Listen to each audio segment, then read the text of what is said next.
Sokla cùng chồng lên núi để tìm kiếm một loại dược liệu hoang dã đang có nguy cơ tuyệt chủng. Sau khi việc đào hái dược liệu hoàn tất, người chồng mang theo cả những thu hoạch kèm theo xuống thị trấn để bán lấy tiền.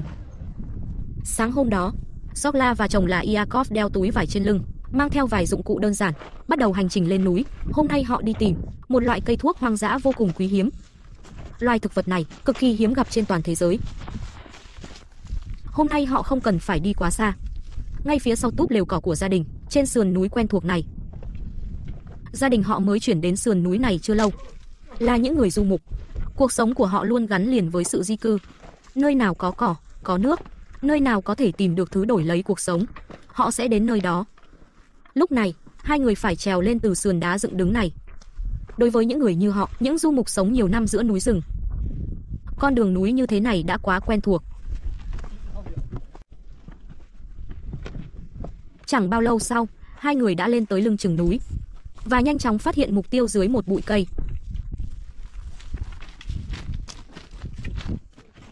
Đây là một loài thực vật hoang dã mọc trong khe đá. Trông vô cùng đặc biệt. Phần nhô lên khỏi mặt đất của nó giống như một nụ hoa chưa kịp nở hết. Bên ngoài được bao bọc bởi các lá bẹ phảng phất sắc hồng hoặc nâu nhạt. Toàn bộ cây chỉ cao khoảng 2 đến 30 cm, nhưng bộ rễ lại cắm rất sâu. Thân rễ của nó to và khỏe, bên trong chứa nhiều chất nhựa màu trắng sữa. Đó chính là phần quý giá nhất của loài cây này. Loài cây này ở địa phương được gọi là Ganabu, là một loại dược liệu hoang dã vùng núi cao vô cùng quý hiếm. Còn ở khu vực chúng tôi, nó được biết đến với cái tên quen thuộc hơn là bát vị. Sau khi đào xong cây này, Sokla và chồng là Yakov tiếp tục tìm kiếm. Rất nhanh họ lại phát hiện thêm một cây khác, phần ngọn trông giống như một bông súp lơ nhỏ. A vị là một loài thực vật thân thảo sống nhiều năm, thuộc họ tán. Phần thân rễ rất to và dày, bên trong chứa nhiều chất nhựa dạng trắng sữa. Đây chính là bộ phận dược liệu quan trọng nhất của A vị. Sau khi đào lên, người ta sẽ cắt phần rễ để thu gom phần nhựa rỉ ra. Sau khi phơi khô sẽ tạo thành khối A vị. Loài cây này sinh trưởng chủ yếu trên những sườn núi đá như dãy Zagros, nơi quanh năm nắng gắt, đất đá nứt, lượng mưa lại vô cùng ít ỏi, nhưng nó vẫn có thể bám rễ kiên cường trong các khe đá. Chính vì môi trường sống khắc nghiệt, nên sản lượng của nó cực kỳ thấp, giá trị vì thế cũng trở nên đặc biệt cao. A vị được sử dụng rất rộng rãi trong y học cổ truyền, được cho là có tác dụng trừ hàn, giảm đau, tiêu tích, giảm đầy chướng, chống viêm và kháng khuẩn. Đồng thời, mùi thơm đặc trưng của nó cũng thường được dùng làm gia vị hoặc hương liệu. Trên phạm vi toàn thế giới, A vị được xếp vào nhóm tài nguyên hoang dã đang bị đe dọa. Tại Trung Quốc, phạm vi phân bố của A vị rất hạn chế, chủ yếu tập trung ở phía nam Tân Cương, quanh lưu vực Tarim, như các khu vực Kashgar, Aksu, Khotan và các vùng núi hoang mạc lân cận. Do điều kiện khí hậu và thổ nhưỡng khắc nghiệt, số lượng A vị hoang dã vô cùng ít, việc trồng nhân tạo lại cực kỳ khó khăn. Vì vậy trên thị trường thuốc đông y, A vị thật sự luôn là loại dược liệu đắt đỏ, hiếm gặp. Còn tại Iran, loài thực vật này lại phổ biến hơn đôi chút. Dãy núi Zagros ở miền Tây Iran, cùng các vùng núi khô hạn ở phía Bắc và Nam Iran, đều là khu vực phân bố chính của A vị. Đặc biệt vào cuối xuân đầu hè, khi khí hậu khô và nóng ở những vùng núi có độ cao lớn, là điều kiện lý tưởng nhất để nó sinh trưởng. Tên gọi A ngụy, A vị, thực chất không chỉ dùng cho một loài duy nhất, mà là cách gọi chung cho một nhóm lớn thực vật thuộc chi A ngụy của họ Hoa tán. Trên toàn thế giới có khoảng hơn 180 loài thuộc chi A ngụy. Nhưng trong số đó, những loài có thể tiết ra nhựa dược liệu chỉ chiếm vài chục loài. A vị ở mỗi khu vực khác nhau, có hình dáng, mùi hương và dược tính hơi khác nhau. Loại mà Sokla đang hái là A vị hôi. Đây là loại nổi tiếng nhất và đắt giá nhất trên thị trường quốc tế. Nhựa của nó có mùi rất nồng và cay gắt, vô cùng hắc, nhưng giá trị làm thuốc lại cực kỳ cao, được mệnh danh là vàng trong dược liệu. Với những gia đình du mục sống dựa vào núi rừng như Sokla, muốn đem A vị đi bán thì phải cắt mang đi toàn bộ cây tươi, từ tận phần rễ. Khi thu mua, thương lái sẽ kiểm tra rất kỹ. Nếu là cây vừa mới cắt, nhựa chảy nhiều, mùi hương nồng đậm, thì sẽ bán được giá cao. Đối với Sokla, đào xong mà vẫn giữ được hình dáng nguyên vẹn, rồi nhanh chóng mang về, chính là yếu tố then chốt để đảm bảo thu nhập. Sau đó Sokla và chồng tiếp tục tìm kiếm cẩn thận trên sườn núi, cố gắng đào được càng nhiều càng tốt, để đổi lấy nhiều tiền mặt hơn. Gặp thêm những dược liệu có giá trị khác, họ cũng sẽ hái mang về. Chẳng bao lâu sau, Sokla lại phát hiện thêm một cây phía trước. Hiện tại những cây A vị này đang ở giai đoạn nụ hoa. Đây chính là giai đoạn quan trọng nhất và cũng thích hợp nhất để thu hái. Khi hoa nở hoàn toàn, nó sẽ hình thành cụm hoa tán điển hình, từng tầng xòe ra bên ngoài, giống như một chiếc ô nhỏ. Nhưng một khi bước vào thời kỳ ra hoa, phần nhựa bên trong cây sẽ bị cuống hoa và hạt tiêu hao. Lượng nhựa giảm mạnh. Giá trị dược liệu cũng theo đó mà giảm đi. Vì vậy người dân địa phương đều lên núi đào hái khi nụ hoa chưa nở hết. Lúc này cây đạt độ mập nhất, lá và thân phát triển mạnh nhất, khi cắt ra sẽ chảy nhựa trắng sữa rất nồng. Đó mới chính là A vị nhựa có giá trị cao nhất, nếu không thu hái kịp thời, chỉ vài tuần sau cây sẽ nở hoa hoàn toàn. Hơn nữa, một cây A trong suốt cuộc đời chỉ nở hoa một lần duy nhất, sau khi ra hoa xong sẽ chết hẳn. Thu hoạch hôm nay của Sokla và trồng khá dồi dào. Đối với họ mà nói, một túi đầy ắp như thế này đã là rất lý tưởng. Bởi A ngụy hoang dã, không hề dễ tìm như vẻ bề ngoài tưởng chừng. Rất nhiều loài cây trông có vẻ tương tự, thực chất lại không có nhựa dược liệu. Yasin và Zara đã đợi sẵn ở nhà từ lâu. Thấy cha mẹ mang theo túi vải căng đầy trở về, Yasin vui mừng chạy ra đón.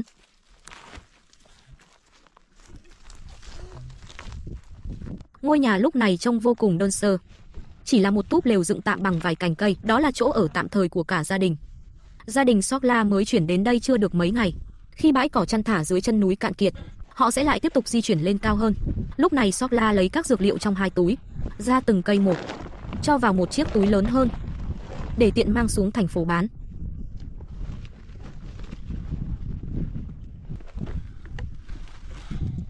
Sau đó, hai vợ chồng mang theo túi dược liệu, tạm biệt vợ con, rồi quay người đi xuống núi.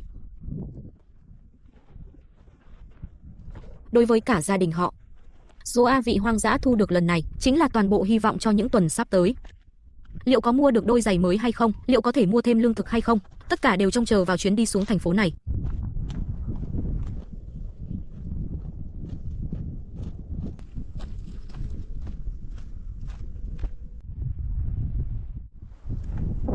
Yakov men theo con đường núi đi xuống, rồi đến được ven đường lớn.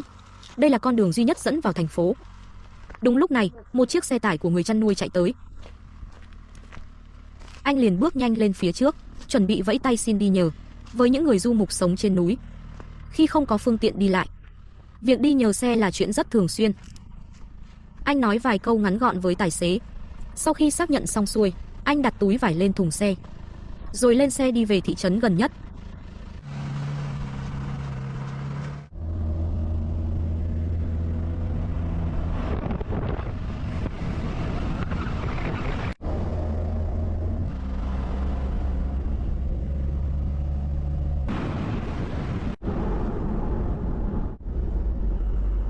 Sau hơn nửa giờ di chuyển, Yakov cuối cùng cũng tới được thành phố. Anh xách theo một túi A ngụy, đến trước một quầy chuyên thu mua sơn sản và các loại dược liệu. Trước quầy bày đầy đủ các loại thực vật hoang dã, xung quanh là rất nhiều người đến mua bán. Không khí giao dịch khá nhộn nhịp. Chẳng mấy chốc, Yakov đã giao toàn bộ số A ngụy cho thương lái để cân. Người mua chỉ xem qua một lượt đơn giản, xác nhận đây là hàng tươi mới. Tổng trọng lượng lô này khoảng hơn 20 cân. Do bán sỉ chứ không phải bán lẻ, nên mức giá đưa ra không quá cao. Số A ngụy lần này của gia đình, tính tổng cộng, có thể bán được khoảng 50 triệu rial Iran. Con số nghe thì rất lớn, nhưng nếu quy đổi sang tiền Việt, chỉ tương đương khoảng 550 đến 600 nghìn đồng. Cần lưu ý rằng, con số này không được tính theo tỷ giá chính thức. Tại Iran, tỷ giá nhà nước và tỷ giá thị trường tự do có sự chênh lệch rất lớn. Tỷ giá chính thức thường bị đẩy lên cao, còn trong sinh hoạt hàng ngày, người dân sử dụng tỷ giá tự do, vốn phản ánh sát hơn sức mua thực tế. Sau đó Yakov ghé vào một cửa hàng quần áo để mua thêm đồ cho các con mang về cho Sokla. Anh chọn cho Yasin một chiếc quần, kèm theo một chiếc xe đồ chơi nhỏ, và mua cho Zara một chiếc mũ che nắng.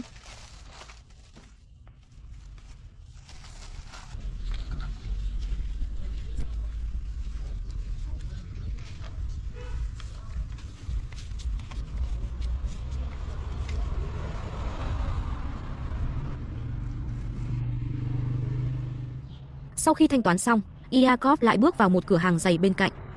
Anh muốn chọn cho Sokla một đôi giày mới. Số tiền bán A ngụy hôm nay là thành quả lao động vất vả của cả gia đình cô. Dù kiếm được không hề dễ dàng, nhưng anh vẫn dành ra một phần nhỏ để mua cho vợ và các con vài món đồ thiết thực.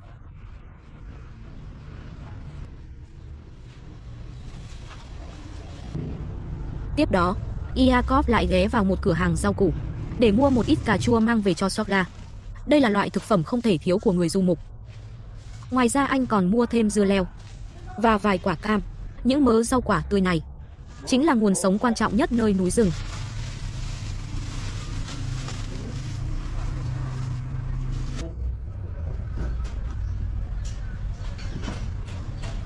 Sau khi mua sắm xong, Yakov xách theo đồ đạc đến điểm hẹn mà tài xế đã chỉ định để chờ. Chẳng bao lâu sau chiếc xe tải quay lại, đó chính là người du mục đã đưa họ xuống thành phố. Người kia cũng vừa giải quyết xong việc và chuẩn bị quay trở lại núi.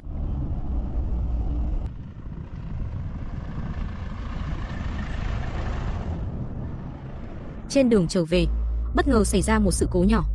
Giữa đường có vài tảng đá bị lăn xuống từ sườn núi. Yakov liền xuống xe dọn sạch những hòn đá đó. Chiếc xe tiếp tục men theo con đường núi quanh co. Chẳng bao lâu sau, xe đã đi tới sườn núi quen thuộc. Yakov xuống xe tại đây, rồi mang theo những thứ đã mua, đi bộ một đoạn về nhà.